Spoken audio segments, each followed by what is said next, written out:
direct, dans les services, les entreprises, les ronds-points, tout ce travail d'information, ce travail militant, paix, la bagarre des idées, nous l'avons gagné.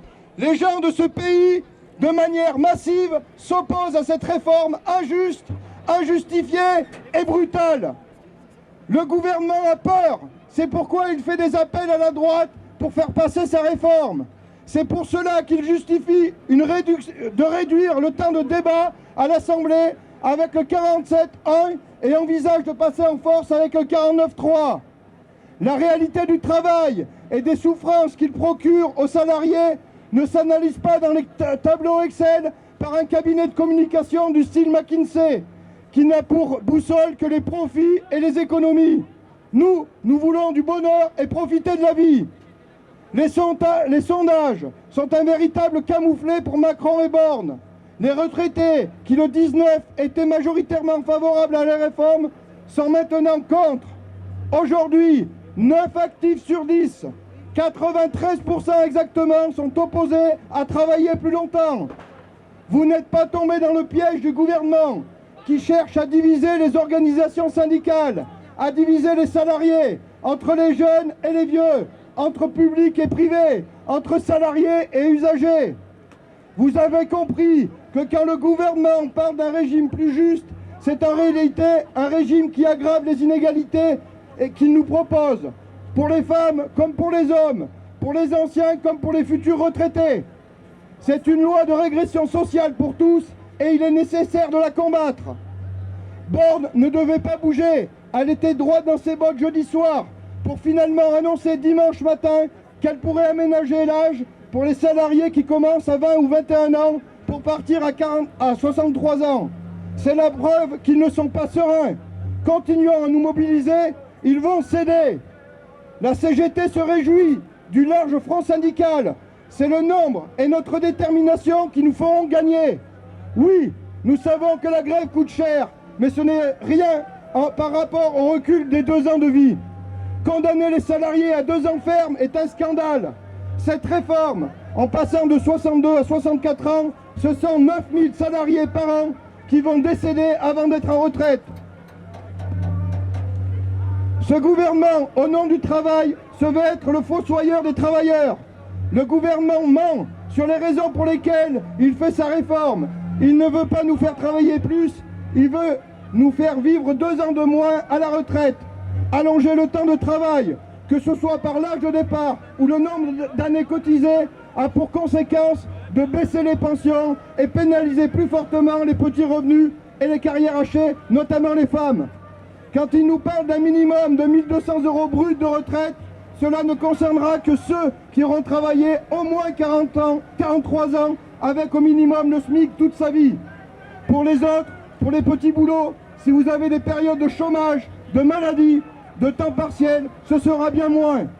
Macron, lors des confinements, nous expliquait que nous étions en guerre et que les premières lignes, les soignants, les routiers, les caissières, les aides à domicile, les personnels des écoles, les personnels de tous les services publics, etc., devaient faire des efforts pour que l'économie du pays résiste. Ils demandaient en quelque sorte un effort de guerre.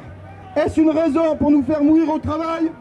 Faute d'être de la chair à canon, doit-on être de la chair à patron? Oui, bien sûr, il est possible d'améliorer les retraites, obtenir le retour à la retraite à 60 ans et avant pour les travaux pénibles. Oui, il est possible de refuser toute retraite en dessous du SMIC. Cela s'appelle la répartition des richesses, mais c'est contraire à la logique du projet du gouvernement. L'opinion a bien compris que ceux qui luttent aujourd'hui ne se battent pas que pour eux, mais pour la retraite de tous les salariés du pays, pour leurs enfants, leurs petits-enfants, leurs mères, leurs pères, leurs grands-parents. Oui, nous avons raison de défendre tous les régimes de retraite, et les régimes spéciaux doivent être le modèle qu'il faut atteindre pour tous. C'est Borne et son gouvernement qui nous obligent à faire grève et à manifester pour refuser que la retraite soit l'antichambre de la mort. Ce sont eux qui nous obligent à perdre du salaire pour gagner 2 ans de vie en retraite. Les preneurs d'otages ne sont pas les manifestants, ni les grévistes, mais le gouvernement et leur minorité parlementaire. Ne les laissez pas faire, ne les laissons pas nous diviser. Ils ne s'attendaient pas à une telle résistance. Ne nous trompons pas, notre combat est unitaire, intergénérationnel et féministe. Il s'oppose à toute idée de racisme et d'exclusion. Nous vous appelons tous, dans l'unité, à rester mobilisés, à tenir des assemblées générales et à préparer à décider la grève. Dès aujourd'hui, en intersyndicale, nous appelons à amplifier la mobilisation et à nous rendre aux manifestations de samedi à Brioude à 10h30, place de Paris, et au Puy, en Velay à 10h30, place de Cadelade. Soyons nombreux et déterminés pour gagner. Et pour information, l'intersyndicale vient de couper l'électricité au MEDEF lors de notre passage. Ils n'ont qu'à faire appel à des opérateurs privés, ils adorent ça. Mes chers camarades, alors pour Force Ouvrière, je vous salue tous. Une nouvelle fois, nous sommes nombreux en grève, nombreux en manifestation. Nous sommes 10 000 au Puy, c'est-à-dire autant que le 19 novembre, et ça, malgré janvier, excusez-moi, et ça, malgré les congés scolaires. Les sondages n'en finissent plus de discréditer le gouvernement. Toujours plus d'opinions défavorables à la réforme des retraites. Et chaque journée de mobilisation, nous sommes plus nombreux, avec nos confédérations, pour exiger le retrait de ce projet de loi. Personne ne croit plus aux mensonges et à l'enfumage du gouvernement, et tout le monde a bien compris le but de cette réforme. Oui, ce sera bien 2 ans ferme pour tous et la diminution des retraites et des pensions, tout cela au nom de la prétendue viabilité des finances publiques exigée par la Commission européenne. D'ailleurs, dans un livre vert, cette Commission européenne prévoit même le travail jusqu'à 70 ans. Jamais ils ne s'arrêteront, si ce n'est pas nous qui le faisons. Et pour augmenter de 100 milliards le budget militaire, pour préserver les dividendes records des actionnaires, là, il n'y a plus de viabilité de dépenses publiques qui tiennent. Alors nous refusons de travailler 2 ans de plus. Nous refusons de partir avec des retraites de misère pour les marchands d'armes et pour les spéculateurs. Nos confédérations sont unies, sans faiblir, pour le retrait. Avec elles, nous avons gagné la bataille de la mobilisation 19. Nous avons explosé les compteurs le 31 janvier. Et nous serons, à n'en pas douter, encore, peut-être aussi, et peut-être même plus nombreux, partout en France. De bonnes nouvelles dans les facultés, à Paris 1, à Rennes 2, Toulouse 2, Paul Valéry à Montpellier, Lille 2, Besançon, Clermont-Ferrand, Grenoble, Mulhouse, Poitiers. Les étudiants ont voté des blocages aujourd'hui dans des assemblées générales massives. Notre mobilisation a commencé à porter ses fruits. À l'Assemblée nationale, le gouvernement n'est toujours pas sûr de trouver une majorité. D'ailleurs, je ne sais pas si vous avez remarqué, il a choisi la personne de la situation pour présenter son projet de loi, monsieur Olivier Dussopt, qui est accusé de trafiquer des marchés publics au profit d'intérêts privés. Et bien la réforme des retraites, ça n'est pas autre chose. Sacrifier notre bien public au profit des intérêts privés et des actionnaires. Pressé par les maîtres de la finance, Macron veut passer en force. Il méprise la majorité de la population pour préserver les privilèges d'une petite minorité. Alors il ne nous laisse pas de choix. Il faut monter d'un cran. Le gouvernement et le patronat sont aux abois. Ils ont peur du blocage du pays.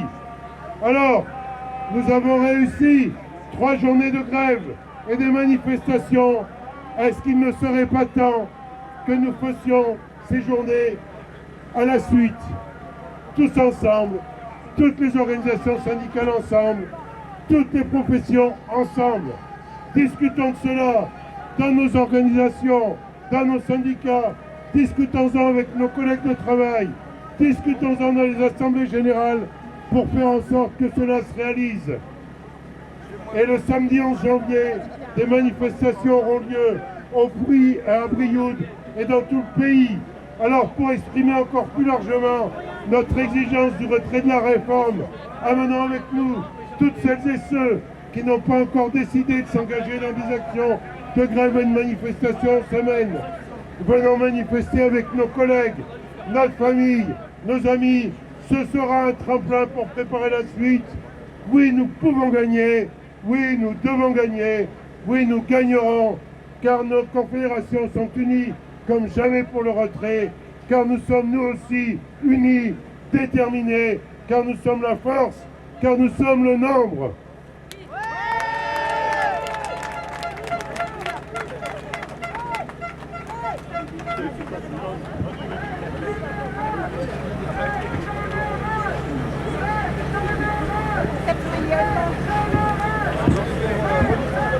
Ce gouvernement devrait faire attention. Oui, ce gouvernement devrait faire attention, car plus il s'obstine, plus on est en grève, plus on manifeste. Et plus la mobilisation dure, plus nous décortiquons son projet de loi, plus nous sommes contre. De 60% début janvier, le nombre d'opposants est à plus de 72% aujourd'hui. Ce gouvernement devrait faire attention, car dans cette mobilisation, on se parle, on se reparle et tout ressort. Le souvenir pour les premiers de cordée et les premières de corvée d'avoir tenu bon au plus fort de la crise et la colère d'avoir reçu en retour des clopinettes. Nos salaires qui n'augmentent pas, nos fins de mois de plus en plus difficiles, les femmes toujours moins payées, plus précarisées, moins pensionnées, nos métiers qui sont devenus de plus en plus durs, de plus en plus denses, nos rythmes de vie de plus en plus malmenés, les 42 milliardaires en France qui ont vu leur fortune multipliée par 4 en 10 ans, ce gouvernement qui laisse mourir les services publics, l'hôpital et l'école, alors qu'il dépense un pognon de dingue pour le bien-être des entreprises qui ne créent pas d'emplois. Tout cela est d'une violence terrible. Ce gouvernement devrait faire attention quand il nous prend pour des imbéciles, incapables de calculer que 1 200 € brut de retraite minimum, c'est 936 € net, donc bien en dessous du seuil de pauvreté qui est à 1 100 €. Le report à 64 ans de l'âge de départ à la retraite n'est pas négociable, nous dit Elisabeth Borne. Ces propos, dans la bouche d'une première ministre, sont une insulte. Une ministre qui ne veut pas négocier, qui ne voit pas les millions de manifestants et manifestantes, qui ignore que 90% des salariés sont contre cette réforme et ferme les yeux sur la pétition intersyndicale qui atteindra bientôt le 1 million de signataires, doit céder sa place. Elisabeth Borne devrait baisser d'un ton et se souvenir de notre Premier ministre, Alain Juppé, qui en 1995, bien droit dans ses bottes, avait fini par démissionner, sa réforme sous le bras. Ce gouvernement devrait faire attention, car aujourd'hui, dans notre lutte pour une autre réforme des retraites, nous posons les jalons d'une autre société, plus juste, plus équitable, plus bienveillante, plus solidaire. Et quand on est unis, si nombreux et nombreuses, ça devient possible. Nous sommes sur le bon chemin, ne lâchons rien, ne leur laissons pas un pouce de terrain. Continuons d'être présents, mobilisés, ensemble. Ensemble, on continue. Ensemble, on va gagner.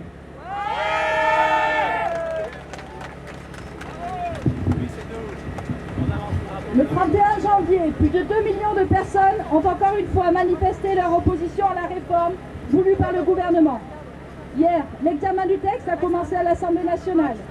D'ici 19 jours, s'il n'est pas voté, le texte sera transmis en l'état au Sénat.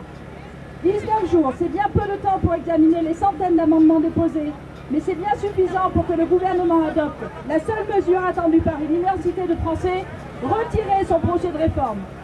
Nous le disons depuis quelques semaines et aujourd'hui encore, les salariés du privé et les agents de la fonction publique ne veulent ni du recul de l'âge de départ en retraite, ni de l'allongement de la durée de cotisation pour espérer une retraite à taux plein. Le gouvernement est sourd, obstiné et arc-bouté sur sa réforme injuste et pénalisante. Et nous continuerons donc aujourd'hui, en étant encore nombreux à faire grève, à manifester, samedi 11 février, encore mobilisés dans la rue, en permettant à tous les salariés qui ne peuvent pas faire grève et à tous les citoyens qui ne peuvent pas se déplacer aux manifs de nous rejoindre et de venir grossir encore le flot de notre refus, dès ce soir et demain, encore et toujours, en faisant signer la pétition intersyndicale, en appelant les députés susceptibles de voter cette réforme injuste, en élargissant encore le cercle des oppositions à la réforme. Aucun argument du gouvernement ne fait mouche. Aucun de leurs éléments de langage ne convainc. Cette réforme est injuste. Elle pénalise les plus fragiles et les femmes encore plus. Elle n'est pas urgente. Nous n'avons pas besoin d'explications supplémentaires. Nous ne sommes pas stupides. Nous avons bien compris que nous devrions travailler plus longtemps. L'annonce d'Elisabeth Borne concernant les salariés ayant travaillé 21 ans n'est que poudre aux yeux. Il s'agit juste d'atténuer un effet très pénalisant qui concernait seulement 30 000 personnes. C'est une bonne chose pour eux, mais cette mesure ne modifie en rien le fond de la réforme. Elle n'a pour seul intérêt que de permettre de consolider la majorité. Mais elle s'oppose à la volonté des Français, ni un jour, ni un mois, ni un an de plus. En intersyndical, nous organisons la contestation, permettant à chacun d'exprimer son opposition. Pas d'usure, pas de découragement, même si la mobilisation connaît ou peut connaître des moments plus faibles. Au contraire, déterminés et unis, nous pouvons gagner. Et ne nous laissons pas tromper par les coups de menton et les postures du gouvernement. Quand on les entend répéter à plusieurs reprises que la rue ne fait pas peur, que les manifestations n'influencent pas les positions gouvernementales, que le nombre importe peu et que la démocratie ne se fait pas dans les défilés, c'est l'inverse qu'il faut comprendre. La pression est très forte sur le gouvernement et on doit l'accentuer. Alain Juppé en 1995 le disait « Je suis droit dans mes bottes » et quelques heures plus tard, il retirait sa réforme des retraites. Il faut donc renforcer notre mobilisation, être de plus en plus nombreux dans la rue, faire signer massivement la pétition, faire pression sur les parlementaires susceptibles de voter la réforme. Il faut affaiblir la majorité, la fragiliser, lui montrer que le chemin n'est pas le bon. Nous sommes tous électeurs, nos députés ne seront pas insensibles à notre opposition. Nous sommes résolus à ne pas laisser passer cette réforme. Le gouvernement fera-t-il preuve de sagesse ou préférera-t-il enflammer le pays, le meurtrir encore plus? Tout cela n'est pas raisonnable, Madame la Première ministre. Le risque est trop grand, tout le monde le mesure. Et c'est pour cela que tous ensemble, nous gagnerons.